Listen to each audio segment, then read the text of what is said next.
Good Tuesday morning, Jet fans. It is January 28, 2020, about 12:10 p.m., 12:09 p.m. We are in Super Bowl week. The teams landed in Miami on Sunday. The AFC, Kansas City Chiefs facing the NFC, San Francisco 49ers. But it's been a ridiculously emotional, crazy week within the world of sports. And I'll start with early last week where the NFL announced their Pro Football Hall of Fame inductees, and the New York Jet, Winston Hill, Super Bowl III champion and All Pro, was named to this year's class. Then a few days passed by, and New York Yankees, Derek Jeter is a first ballot Hall of Famer in the Major League Baseball Hall of Fame.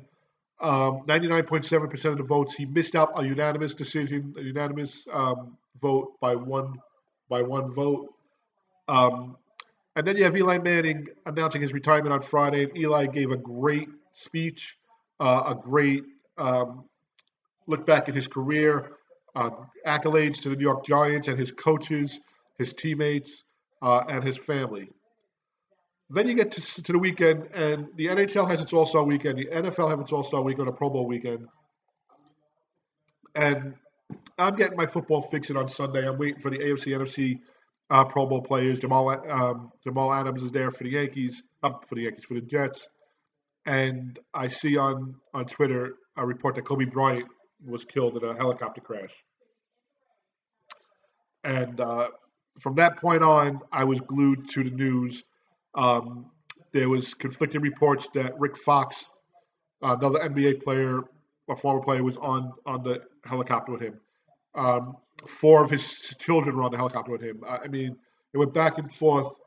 In the end, sadly, Kobe lost himself and his daughter, Gianna Marie, in the crash. There was 600 passengers and a pilot of the helicopter who also were killed. Um, I believe it was one other young girl who played basketball with Gigi Bryant. There was parents of the players. One of them happened to be a baseball coach who I believe was a coach of Aaron Judge, either in the minors or in college. Um, it was just a sad, sad story. Nine people in all were killed. Uh, it really it numbed the sports world.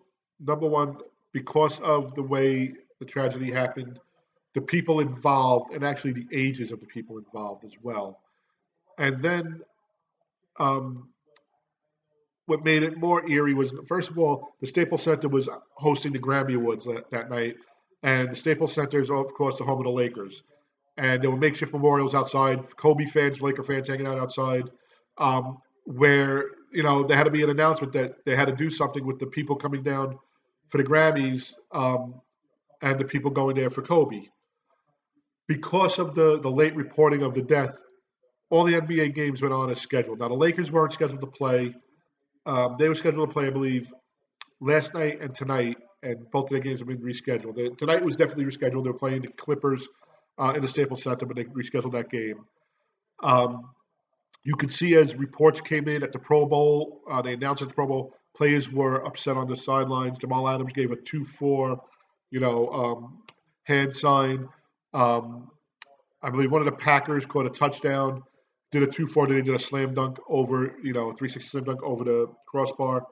And then NBA players, coaches, GMs, Mike Breen, the voice of the Knicks, breaking down. Some of the players not being able to play. In a classy move by every NBA team, even some college teams. They all took 8-second backcourt violations. They all took 24-second clock violations. The 8 and 24 representing Kobe. They all took a moment of silence. Madison Square Garden had purple and gold, or purple and yellow. I'm not really sure the colors of the Lakers. Empire State Building in New York did the same last night. Um, and it just goes to show you the tributes that were made to Kobe as a player, as a friend.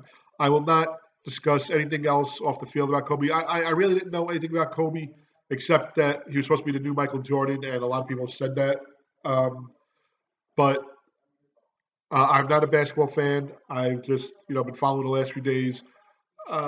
this brought me back to when I was a young kid in the '70s, and the Yankees lost Thurman Munson. And Thurman was killed in an airplane crash, which he was practicing taking off and landing in Ohio, his hometown. He was a pilot. He flew home in between games to see his children.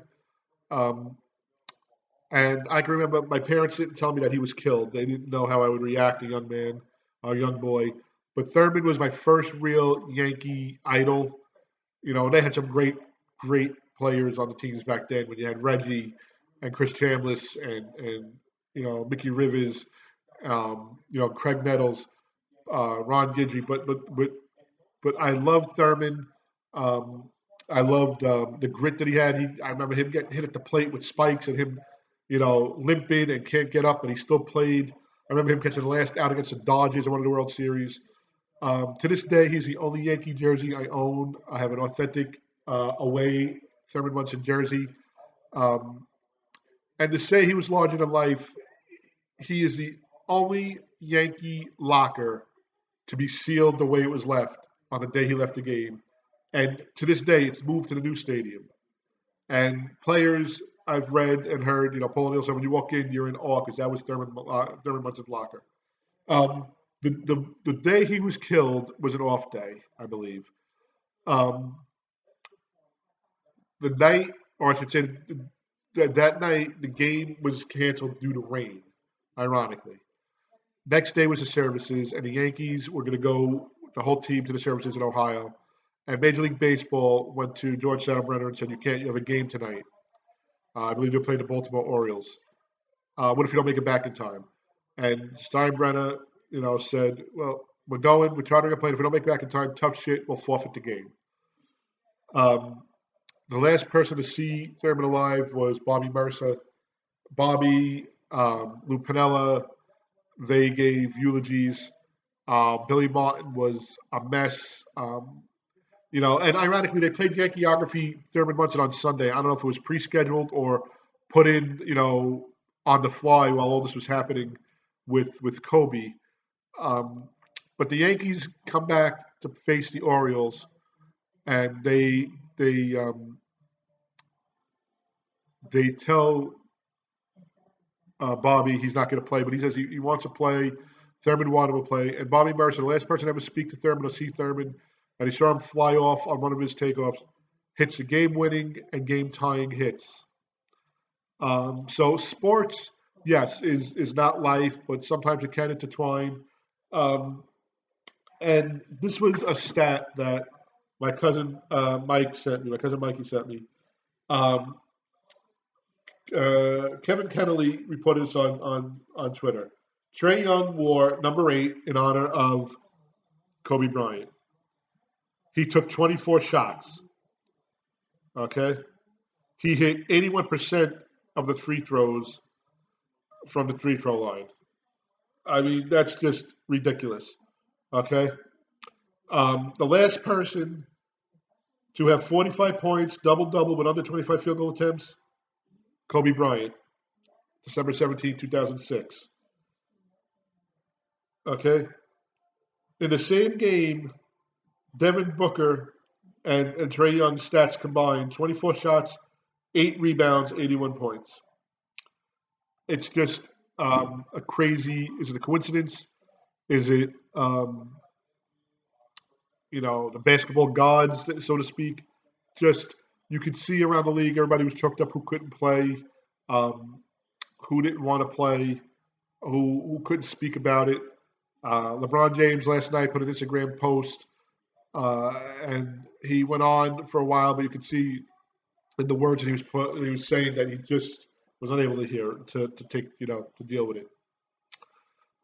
Just a tragic loss. Also, off of sports, but another tragedy. 34 years ago today, the Space Shuttle Challenger blew up about 90 seconds after takeoff. I can remember being in grade school, my 8th grade class, coming back from lunch, and people were speaking about it. Some people watched it. There was a teacher on board that was lost. Her class was there and saw the tragedy. And it just goes to show you how fast or quickly time goes. I can remember watching this coming home from school. I was in the eighth grade. 1986. You know, 13 years old. It's 12 years old. It's crazy.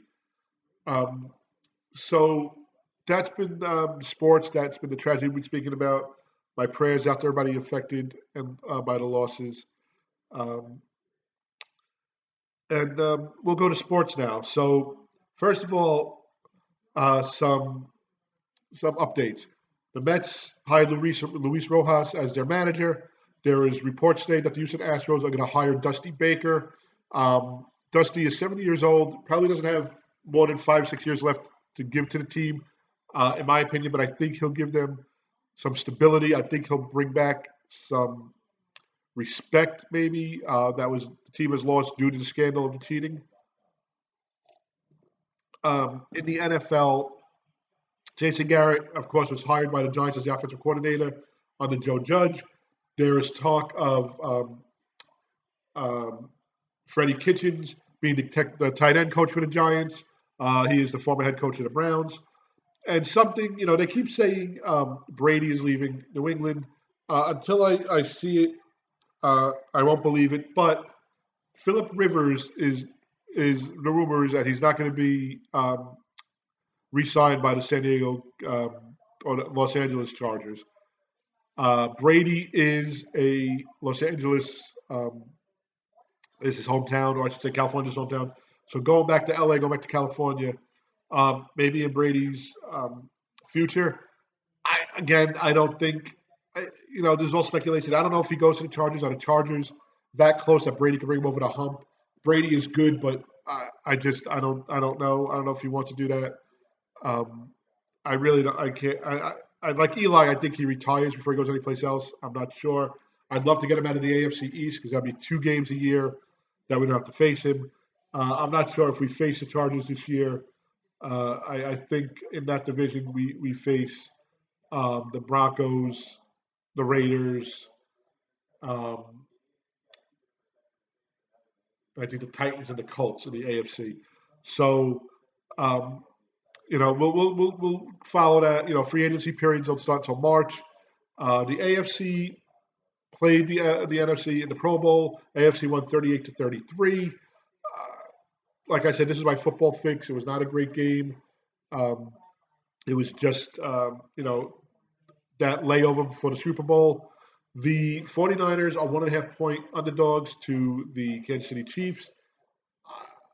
I don't know if that goes up a half a point. I don't know if it goes down a half a point. I don't think, unless something happens, that there'll be more than a 2 point difference in the spread. I don't think it even gets to a field goal, maybe 2.5. Um, but I will say this: um, it's a very small spread. I think it's going to be a great game. I will do a quick video on Friday for my preview. It's just been a quick season. Um, and I honestly, I love watching the Super Bowl, Super Bowl food and the commercials and the halftime show. Um, eh, but I can't wait for the off season to start because the off season will be when the season starts for the Jet fans on any free agent signings Joe Douglas makes, any trades.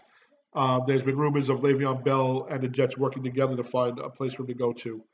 I can remember 2010, Rex Ryan waited outside Bart Scott's house until midnight, the night of free agency opened up, and knocked on his door to get him to come to the Jets. That's what I want with Joe Douglas and Adam Gase. I want um, the pursuit. I want the the not the the desperateness of it, but I want them to be productive. I want them to go out and make these moves. Everybody wants that flashy wide receiver. I'd love a nice flashy wide receiver. God knows we haven't had somebody like that since Keyshawn Johnson. Um, but you can't get the flashy wide receiver if you don't have Sam Donald standing upright, and we need some linemen to protect him. We need some linemen to have Le'Veon Bell, whoever's carrying the ball back there, carrying the rock, to protect him. I don't know if Bilal Powell comes back. Is it Ty Montgomery's backfield? Jamal Adams, Robbie Anderson. There's so many questions around this team, and we're not even done with the 2019-2020 season yet. So I can't wait to watch the Super Bowl. Um, I can't wait, for numbers and whatnot. But I really can't wait until the 2019-2020 NFL season officially over and the 2020-2021 season begins, and free agency and trades can be made. Um, Usually during the season, like I said, we do three videos a week. Off season, I'll probably do one or two, depending on what kind of news week it was. Unfortunately, my all my videos are recorded, so I don't go live. I don't have breaking news right away. So you will hear some of this news prior. I try to add a fan's point of view to it, a different perspective rather than um, a sportscaster or a player or an expert. And that's what we want to hear from you. This site was put up together in 2008. We wanted to hear from the fans. That's our mission statement. It's a story for the fans, from the fans. Your first game you ever went to, what do you remember? The most memorable game you ever been to, the most hard loss you've ever been to or watched on TV. What do you do on Sundays? Do you home gate? Do you tailgate? Do you go to the bar? Do you go to the restaurant? Do you go to Applebee's? Just what do you do? Um, for me, it changes week to week, whether they're home or whether they're away. Of course, when they're home, we are at the games. Sometimes we tailgate. Sometimes we're in early enough to watch them walk in and watch stretching and warm ups. Um, but starting next week, I'm going to start doing um, a countdown of the top. I don't know if we do the top 20, the top 10 moves, games, and impacts of the Jets on their future. Whether it was a win, a loss, a trade, a coaching decision, a coaching firing, a coaching hiring, that impacted this team. We'd love to hear from you. www.nyjetstories.com. That's www.nyjetstories.com. We're on Facebook at NY Jet Stories is our Facebook page. Twitter handle is at NY Jet Stories. And of course, we're on um, this YouTube channel. Sorry, I'm just, my mind is everywhere. I'm trying to watch NFL Network. Um, Alex Pazziali, NY Jet Stories. Have a great week. It's Tuesday.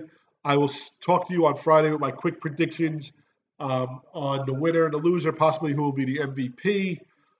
Um, and then from there, we will look at the new season coming up and the moves that are being made, and look back at previous seasons and things that happened to this team. Um, so, Jet fans, enjoy the rest of your week.